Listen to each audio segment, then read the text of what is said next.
Hello बच्चों, कैसे हैं आप सभी। चलिए इस वीडियो में हम समझेंगे क्लास 8th की वर्कशीट नंबर 9 जो कि 18 अगस्त 2021 की वर्कशीट है और आज का सब्जेक्ट है सोशल साइंस। और आज हम पढ़ने वाले हैं हिस्ट्री का सेकंड चैप्टर जो कि है फ्रॉम ट्रेड टू टेरिटरीज़। ये चैप्टर ऑलरेडी हम प्रीवियस वर्कशीट्स में डील कर चुके हैं और आज हम उसी के आगे का पार्ट पढ़ेंगे। तो चलिए स्टार्ट करते हैं। Setting up a new administration.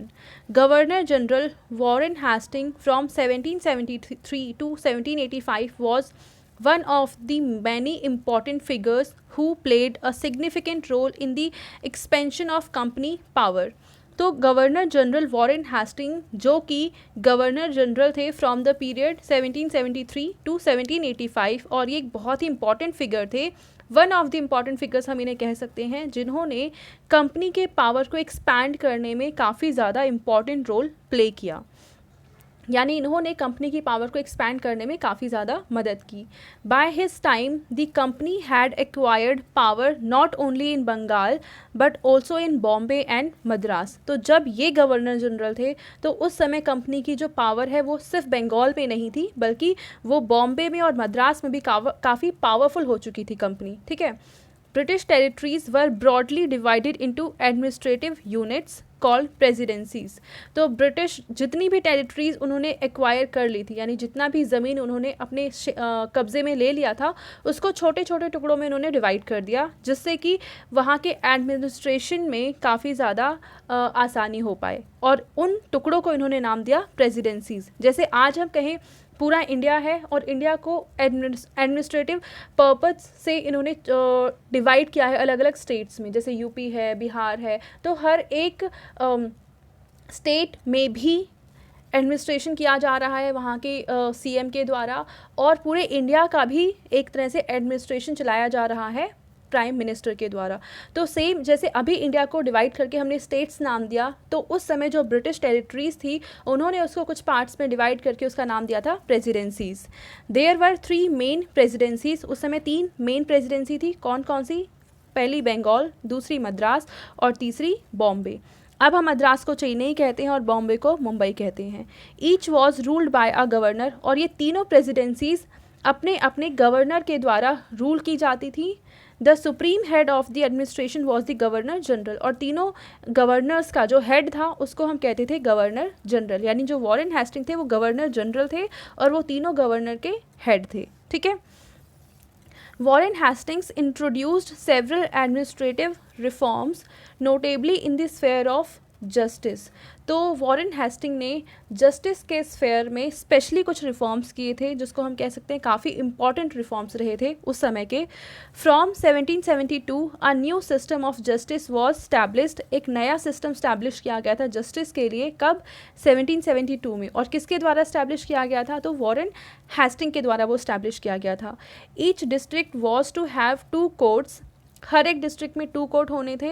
पहला था क्रिमिनल कोर्ट जिसको फौजदारी अदालत कहते थे, और दूसरा था सिविलियन कोर्ट जिसको दीवानी अदालत का नाम दिया गया था। क्रिमिनल कोर्ट से पता ही चल रहा है कि यहाँ पे क्राइम से रिलेटेड केसेस की सुनवाई होती थी, और सिविलियन मतलब आम नागरिक की जो समस्याएं थी उसकी सुनवाई होती थी दीवानी अदालत में। Maulvis and Hindu pandits interpreted Indian laws for the European district collectors who presided over civil courts. तो सिविल कोर्ट की प्रेसिडेंसी कौन करता था? मतलब इसका हेड होता था डिस्ट्रिक्ट कलेक्टर जो कि यूरोपीय होता था, पर उसकी सहूलियत के लिए, उसकी सहायता के लिए मौलवीज और पंडित्स को भी वहाँ पे रखा जाता था जो कि इंडियन लॉज को इंटरप्रेट करके उनको समझ के इन कलेक्टर्स को समझाया करते थे। ठीक है। The criminal courts were still under a qazi and mufti. जो क्रिमिनल कोर्ट्स थे वो काजी और मुफ्ती के अंडर काम करते थे।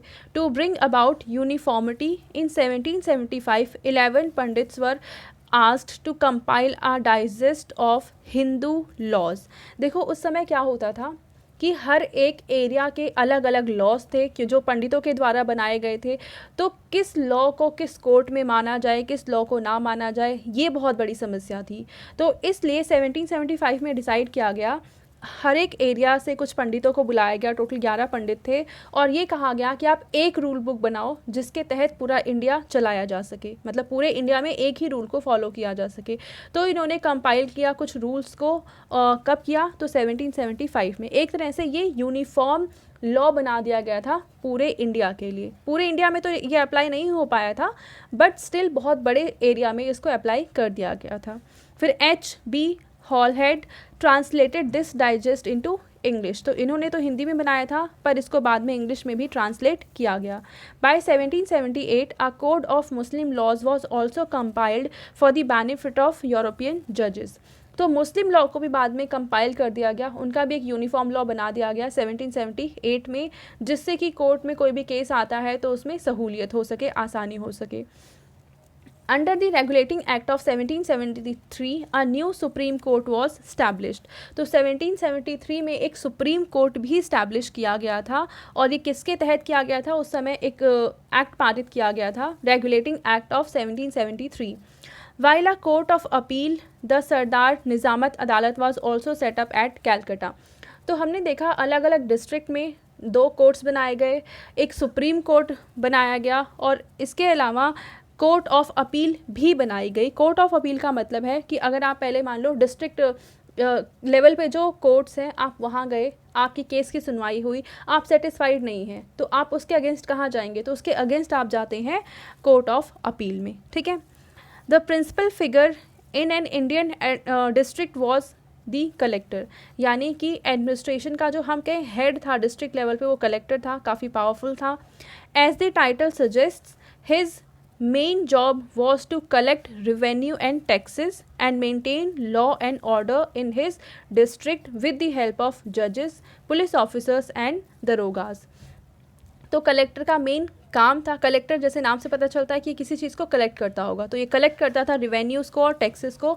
इसके साथ ही साथ ये लॉ एंड ऑर्डर को भी मेंटेन करता था अपने डिस्ट्रिक्ट के अंदर, लॉ एंड ऑर्डर भी अच्छे से चल सके उसकी ये व्यवस्था करता था। और ये किसकी हेल्प से ये सारी चीज़ें करता था, तो जजेस थे, पुलिस ऑफिसर्स थे, दरोगा थे, तो ये सब हेल्प करते थे कलेक्टर की इन सब कामों में। His office, the collectorate, became the new center of power and patronage that steadily replaced previous holders of authority। तो जो कलेक्ट्रेट का ऑफिस है, यानी कलेक्टर का जो ऑफिस था, वो काफ़ी ज़्यादा पावरफुल हो चुका था, और इसके पास बहुत सारी पावर अब इकट्ठी हो चुकी थी, क्योंकि देखो ये डिस्ट्रिक्ट का हेड था, ये उस डिस्ट्रिक्ट में लॉ एंड ऑर्डर को मेंटेन करता था, उस डिस्ट्रिक्ट में जितने भी रेवेन्यूज़ एंड टैक्स हैं उसको कलेक्ट करता था। तो ओवरऑल ये कलेक्टर काफ़ी ज़्यादा पावरफुल पोस्ट मानी जाती थी।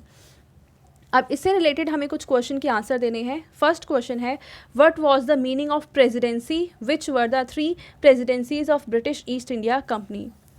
तो हम देखेंगे प्रेसिडेंसी क्या है, तो इसका आंसर हम यहाँ से लिखेंगे, British territories were broadly divided into administrative units called presidencies. There were 3 presidencies, Bengal, Madras and Bombay। तो यहाँ से लेकर यहाँ तक इसका आंसर आ जाएगा क्वेश्चन नंबर 1 का आंसर, ठीक है। नाउ हम देखते हैं question number 2। Who was Warren Hastings? What role did he play in expanding the power of British East India Company in India? तो हम लिखेंगे Warren Hasting was governor general from 1773 to 1785. He was one of the many important figures who played a significant role in the expansion of company power. By his time, the company had acquired power not only in Bengal but also in Bombay and Madras। तो आप यहाँ से लेकर पूरा यहाँ तक answer लिखेंगे, और पहला सेंटेंस आप इसको ऐसे नहीं लिखेंगे, पहला सेंटेंस आप लिखेंगे Warren Hasting was governor general, जी मतलब गवर्नर जनरल फ्रॉम 1773 to 1785। उसके बाद आप लिखेंगे ही वॉज, और उसके आगे आप सारा सेम लिख देंगे, ठीक है। तो ये है क्वेश्चन नंबर 2 का आंसर। अब हम देखते हैं question number 3। What major reforms did Warren Hastings bring in the field of justice. तो जस्टिस के फील्ड में वॉरेन हेस्टिंग ने क्या क्या चेंजेस के, क्या रिफॉर्म्स लेकर आए थे, तो हम कहेंगे each district was to have 2 courts, a criminal court and a civilian court. Maulvis and Hindu Pandits interpreted Indian laws for the European district collector who presided over the civil courts. The criminal courts were still under a Qazi and Mufti. तो यहाँ तक आप पूरा answer लिख देंगे question number 3 का, ठीक है. Now question number 4, what was the work of the collector. तो कलेक्टर का क्या काम था, अभी हमने पढ़ा. His main job was to collect revenue and taxes and maintain law and order in his district with the help of judges, police officers and darogas. ठीक है, तो हिज की जगह आप कलेक्टर लिख सकते हैं, कलेक्टर लिख देंगे यहाँ पे आप. उसके बाद collector's main job was to, उसके आगे पूरे यहाँ पे आपका क्वेश्चन नंबर 4 सॉल्व हो जाएगा. यानी यहाँ से लेकर यहाँ तक होगा क्वेश्चन नंबर 4 का आंसर. तो ये थी आज की हमारी हिस्ट्री की वर्कशीट. आई होप आपको ये वर्कशीट बहुत अच्छे से क्लियर हो चुकी होगी. एंड अगर आपकी कोई इस वर्कशीट में कोई डाउट है तो कमेंट सेक्शन में आप वो डाउट मुझसे पूछ सकते हैं. Thank you.